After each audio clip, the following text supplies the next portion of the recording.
అహంకారం పనికిరాదు. ఒక్క విషయం చెప్తున్నా మీకు, కోనసీమలో చిరంజీవికి జగన్మోహన్ రెడ్డికి కంపారిజన్ ఉందా తమ్ముళ్ళు? కంపారిజన్ ఉందా అని అడుగుతున్నా మిమ్మల్ని, ఉందా అని అడుగుతున్నా. చిరంజీవి కొన్ని సంవత్సరాలుగా చిత్రసీమలో రారాజుగా వెలిగినటువంటి వ్యక్తి. వారి యొక్క కళామ తల్లికి చేసిన సేవలు గుర్తుపెట్టుకుని కేంద్ర ప్రభుత్వం కూడా పద్మ విభూషణ్ ఇచ్చారా లేదా అని మిమ్మల్ని అడుగుతున్నా.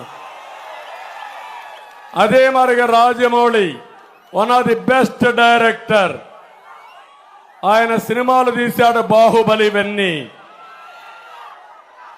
త్రిపులార్ కూడా మన తీశాడు.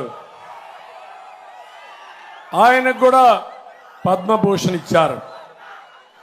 అలాంటి మహామహుల్ని, సినిమా హీరోల్ని పిలిపించి ఇంటి దగ్గర అవమానం చేసిన విధానం ఒక్కసారి మీరు గుర్తుపెట్టుకోవాలి. నేను 14 సంవత్సరాల ముఖ్యమంత్రిగా ఉన్నా. ఏ నటుడు కూడా నేను అవమానం చేయలా. నటుల్ని గౌరవించిన సంస్కారం మాది. పవన్ కళ్యాణ్ గారి సినిమాలు వస్తే కనీసం సినిమాల్లో ఆడడానికి రేట్లు కూడా ఇవ్వని దుర్మార్గుడు ఈ జగన్మోహన్ రెడ్డి. అంటే మనమందరం ఆయనకు